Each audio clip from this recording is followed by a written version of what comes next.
I think the creepy part is not that it's just a drone, that they're so large. So once again, this validation that these things are really, really big, and this has got to be something else. Now, it's not that the witnesses are reporting this, but as I highlighted, immediately as someone who's been researching UFOs for a very long time, I'm beginning to see similarities in the history of this kind of stuff. This has been happening for a long time. It goes all the way back to the 1960s, where activity like this has been taking place, where you might find that there's reports of morphing UFOs, craft that mimic what appear to be conventional planes, aircraft, and then the eyewitness will say, well, they'll hear the sound and they'll come outside because it's just so deafeningly loud, like what the report is here, and they'll look at it, and then all of a sudden the craft will change shape. It will change shape into a saucer shape, or it will change shape into something a little bit longer than that. It's clearly not a craft. It's clearly not a conventional aircraft. And apparently this was happening as recently as December of 2018. So there were a whole bunch of drones, in inverted commas, that were showing up at Gatwick Airport in Sussex during one of the busiest times of the year. Now, I'll link to this article so you can go and read it for yourself, but this is not new. These drones causing havoc at airports and other locations, and it never really being worked out. Apparently, when holidaymakers were getting ready to obviously fly out, you can't be having aircraft taking off and landing when there's something strange going on with these drones. It caused the airport to come to a complete halt because these drones were hovering over the runway. Now, the drones left and the activity calmed down, but this is really unbelievable, right? So there was a quietening of this mysterious craft, and the airport, obviously an airport wants to keep running all the time because it's costly. They decided that, the decision was coming down, that it was ready to put the aircraft back in the air. Within 45 minutes of them deciding, the airport authorities, to put aircraft back in the air, the drones returned. That just showed, how is it that these things knew what was going on? And again, much like these more recent reports from New Jersey, these were rather large, they were unable to be identified. People were saying that this was some type of deliberate act of disruption, but even for the distance that you can get on drones, like drones you can get a few miles in some circumstances. I think in prosumer kind of ones, you can get 12 miles out of them. There was no one around that seemingly was using these things. So, and it just ended as abruptly as it started. How can something car-sized be smuggled into the country? Well, quite easily. People are just walking over the border at the moment, so I don't know if it would be... I'm not saying that to be controversial. I'm just saying it's pretty clear that the border isn't being monitored very well, so people could easily bring God knows what over and smuggle into the country, foreign adversaries, the Chinese, the Russians. That's one possibility of what's going on. Or is this more consistent with a return to some type of weird UFO flap to bring attention to itself? What's funny with the videos that you've shown, if you look at the craft that's displayed, they all have the same lighting configuration. You'll see in this one, it's got that red light underneath. And I think in the previous one that you showed, I'll just quickly play it again here. So it's got that same red light. Yes. Yep. Underneath. It's weird. Is it the same thing? Well, apparently. But who's doing this, right? Think about it. Who is putting this many lights on it to attract this kind of attention? It's clearly being done to show itself off.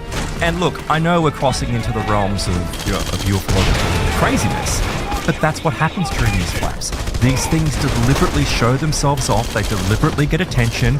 They create a furor. They create a whole heap of hysteria, and then they suddenly end. And we never have any answers to what's going on. Is the military itself, is the United States military testing something themselves? Is it some type of government program that's trying to test the responsiveness of the local authorities? I wouldn't have thought so. It did cross my mind that it's very convenient now that journalists can write articles about UFOs, but just really they're writing about drones. That's right. Yeah, that's and the term. The headlines are that it's the mystery. There's one the other day, I can't remember the exact wording, but it was something along the lines of the mundaneness of the mystery of UFOs, and it's just about drones. Yeah. So is this a way to... Like soft disclosure, you mean? No, it's just painting. It's more of the extension of a cover-up of the true phenomenon. It's basically saying nothing to see here. Yeah. It's a bit of a mystery, but they're just drones, like someone's flying drones around. Bingo. You're exactly where I am. I think that's what's occurring here, that there is something very strange going on. It's being witnessed by many people, And, the response from the authorities is, oh, there's nothing to worry about. It's like, no, you should be concerned if there's a 6-foot craft, unknown craft, not only just hovering over your car and doing things to your clock radio in your car, which is very classical UFO, but also hovering over your neighbors' homes. Why isn't this the obvious answer that it's just the US military? Good question. I really have no answer to that.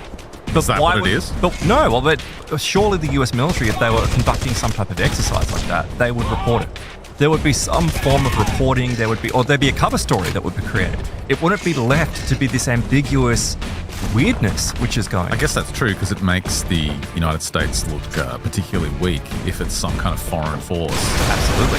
Now, again, as I pointed out before, a spy balloon flew over the country before it was shot down. So could this be another example of that? But I am surprised that none of them haven't been shot down yet. Well, I can see the scenario where all these people in the military are going, hey, we got these incursions, and their commander's like, oh, man, it's just about to sit down and have a nap. I don't want to deal with this. Yeah, but then that's one possibility. But look, we come back to Bob Spearing's note, and as I said, this stuff is happening in the vicinity of US military bases, not only in the United States, but also in the United Kingdom. So again, is this some type of coordinated state actor which is trying to do this? Or is it more consistent with some of the previous UFO reports we've had of these strange craft being utilized for who knows what? And there are a lot of connections to military bases and UFO activity, where the military themselves, even in declassified reports, have come out and said, we have no idea what these things are that are hovering over the base. We have no reason to understand why they are here. And essentially we're vulnerable. And maybe that's what this is about. They don't want to declare that they're vulnerable to whatever these things are. But one person who is familiar with this sort of activity is Nick Redfern. And Nick Redfern actually fits this into, in previously, not this particular event, but it's very similar, is the reports of black helicopters. Now, these black helicopters, you've got people like Jim Keith who have been reporting on this over the years, and I believe Jim Keith died in very suspicious circumstances after reporting about these black helicopters. If you're familiar with the genre, you know that black helicopters have been, unmarked helicopters, have been associated not only with UFO activity, they've also been associated with cattle mutilations. And some people have reported that, particularly in the UK, that these strange silent, which helicopters shouldn't be silent, but these strange silent black helicopters seemingly show up immediately after a UFO has, shown in some vicinity or after a cattle mutilation has taken place. But Nick goes a little bit further than that. And he says, look, in my files, I have more than 20 reports of people who have claimed to have seen black helicopters not only flying in complete silence, but did astonishing and almost unbelievable things. And he says these fall into 3 morphing categories. He says, 1, they can take the form of a classic 1950s flying saucer. Other times they'll turn into a small ball of light.